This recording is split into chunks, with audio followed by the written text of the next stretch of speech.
बहुत खराब होता है। समस्त मंत्री या किसी एक मंत्री के काम से अगर हम संतुष्ट नहीं है तो उसके खिलाफ लाया जाता है निंदा प्रस्ताव। ये पास हो गया ना तो सरकार गिर जाती है। रीजन समझिए, पास होने के लिए 50% से ज्यादा वोट चाहिए और सरकार में वही रहेगा जो 50% से ज्यादा वोट है। मंत्री का मतलब होता है सरकार, मंत्रिमंडल का मतलब क्या होता है? सरकार। मंत्रिमंडल का मतलब सरकार। और अगर मंत्री सरकार वही जिसके पास 50% वोट है और निंदा प्रस्ताव भी वही ला सकता है जिसके पास 50% से ज्यादा वोट है। इसका मतलब अगर सरकार के खिलाफ 50% से ज्यादा लोगों ने प्रस्ताव पारित कर दिया और निंदा प्रस्ताव को पास कर दिया, यानी सरकार के पास 50% से कम वोट है, इसका मतलब दाल में कुछ काला है। अगर निंदा प्रस्ताव पास हुआ इसका मतलब सरकार बहुमत खो चुकी है। सरकार बहुमत खो चुकी है और सरकार बहुमत खो देगी तो सरकार में रहने का कोई अधिकार नहीं है। समझ में आ गया कि नहीं आ गया? अच्छा, इसका एक और इसी से मिलता जुलता इसका भाई एगो, निंदा प्रस्ताव का भाई एगो धन्यवाद प्रस्ताव। देखिए, जब बुराई कर रहे हैं तो तारीफ भी तो करिएगा ना। कौन सा प्रस्ताव? धन्यवाद प्रस्ताव। राष्ट्रपति जब अपना भाषण या विशेष अभिभाषण, राष्ट्रपति जब अपना भाषण या विशेष अभिभाषण देकर जाते हैं तो उनकी तारीफ किया जाता है, क्योंकि राष्ट्रपति का भाषण मंत्रिमंडल तैयार करता है। और वो राष्ट्रपति अपने भाषण में क्या कहते हैं? मेरी सरकार इस बार विद्यालयों पे ध्यान देंगे, मेरी सरकार स्वास्थ्य व्यवस्थाओं को ध्यान से रखेगी, यानी उस सरकार की तारीफ करेंगे। तो धन्यवाद प्रस्ताव के बाद इसे पारित करना होता है कि हम राष्ट्रपति के धन्यवाद प्रस्ताव से खुश हैं और हम धन्यवाद देते हैं। तो धन्यवाद प्रस्ताव भी कितना %? जो पक्ष में होगा वो तो वोट करेगा, हाँ बहुत अच्छा भाषण दिए राष्ट्रपति साहब, और जो विपक्ष में होगा वो नहीं देगा। अगर यह राष्ट्रपति का अभिभाषण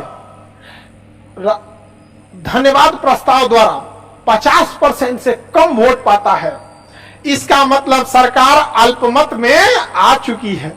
अब सरकार का दिन जाने वाला है। इसका मतलब निंदा प्रस्ताव 50% से पारित नहीं होना चाहिए, वरना सरकार गिर जाएगी। और धन्यवाद प्रस्ताव 50% से ज्यादा पारित होना चाहिए, नहीं तो सरकार गिर जाएगी।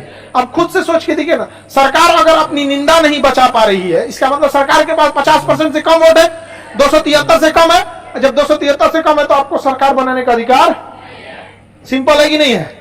लॉजिक समझिएगा। यहाँ पर बहुत बड़ा चीज नहीं है निंदा प्रस्ताव, और ना ही बहुत बड़ा चीज है धन्यवाद प्रस्ताव। लेकिन जब ये पारित नहीं हो पाता है तो एक बहुत ही खतरनाक संकेत देकर चला जाता है कि सरकार आ चुकी है अल्पमत में।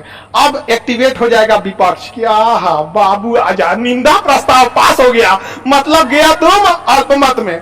और धन्यवाद प्रस्ताव पास नहीं हो पाया, मतलब तुम है अल्पमत में। अब हम करेंगे तुम्हारे ऊपर अविश्वास, अविश्वास प्रस्ताव, अविश्वास प्रस्ताव कि हमें विश्वास नहीं है कि आपके पास बहुमत है, यानी 50% से ज्यादा सीट है, यानी आप 273 से कम हो चुके हैं।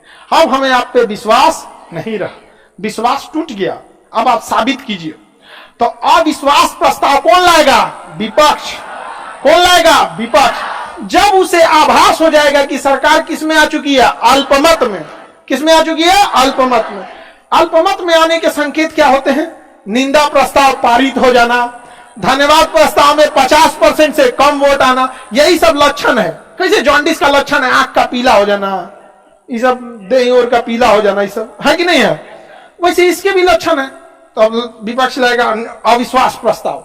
अविश्वास प्रस्ताव में पूरे लोगों को दोबारा कहना पड़ता है हम मोदी जी के साथ हैं, वहां बोलना पड़ेगा उन लोग, पूरा दोबारा वोटिंग करनी पड़ेगी। अगर छोड़ दिया जाएगा ना, हर 2 दिन पे विपक्ष अविश्वास प्रस्ताव लाएगा। तो कहा गया है कि अविश्वास प्रस्ताव के लिए 10 दिन पहले सूचना दीजिए और कम से कम 50 लोग लिखित दीजिए। समझ में आ गया कि नहीं? अब तो घेर जमेला, क्योंकि अगर 50 आदमी लिखित देगा बिना मतलब का, तो सरकार तो अपनी सीट बचा लेगी। और जो 50 गो सांसद लिखित दिया होगा समझा, सरकार वो इस एरिया का पानी सप्लाई काट देगी बिजली सप्लाई, पानी सप्लाई कुल काट दे। सोचो तुमने, बिना मतलब का तुम हमारे खिलाफ प्रस्ताव लाएगा? तुम यहाँ पे होता नहीं है जी, कुल काट दे। गर्मी के दिन में सप्लाई है उधर इसलिए बात बात पर महाभियोग लाना, बात बात पर अविश्वास प्रस्ताव लाना उल्टा प्रभाव भी डाल सकता है। जब आपको विश्वास नहीं है तो हम भी विश्वास नहीं करेंगे। तो अविश्वास प्रस्ताव कितने दिन पहले सूचना इसलिए दिया जाता है कि कोई सदस्य विदेश गया हो और यहाँ गिनती गिनवा रहे हैं कि आपके पास 273 है कि नहीं, तो चिल्लाएगा मैं हमारा यूएनओ में गई भाषण देने यहाँ पे, तो ऐसे नहीं ना होगा। तो 10 दिन में सबको बुला लिया जाएगा, आइए आइए यहाँ गिनती हो तो यहाँ पे तो गिनती हो जाएगा। अविश्वास प्रस्ताव समझ में आ रहा है कि नहीं आ रहा है, किसी को दिक्कत? इसके जवाब में सरकार को देना होता है विश्वास प्रस्ताव। कौन सा? विश्वास प्रस्ताव। विश्वास प्रस्ताव में सरकार को क्या सिद्ध करना पड़ता है? बहुमत।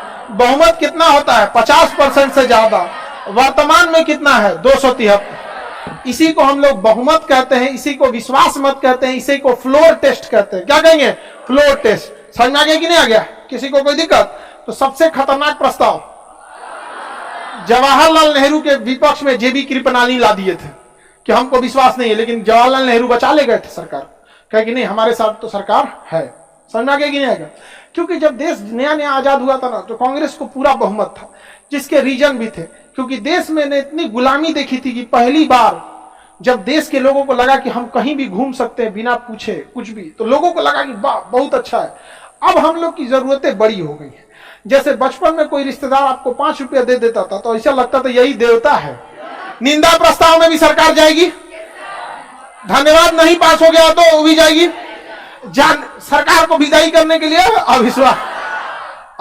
अटल बिहारी वाजपेयी की सरकार गिरी थी अविश्वास प्रस्ताव। समझ में आ गया कि नहीं आ गया? 2 बार सरकार गिर गई थी अविश्वास प्रस्ताव से। आगे बढ़ जाए तो पहला अविश्वास प्रस्ताव जेबी कृपलानी ने लाया था नेहरू के खिलाफ। 10 दिन पहले सूचना कम से कम 50 लोग। ये जानबूझ के इसलिए रखा गया है कि बात बात पे कोई भी अपना न ले आए।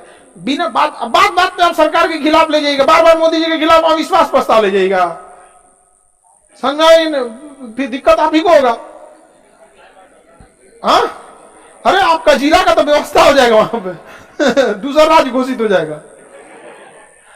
बात पे अविश्वास प्रस्ताव थोड़ी लाया जाता है। किसी को कोई दिक्कत नहीं है? प्रस्ताव समझ में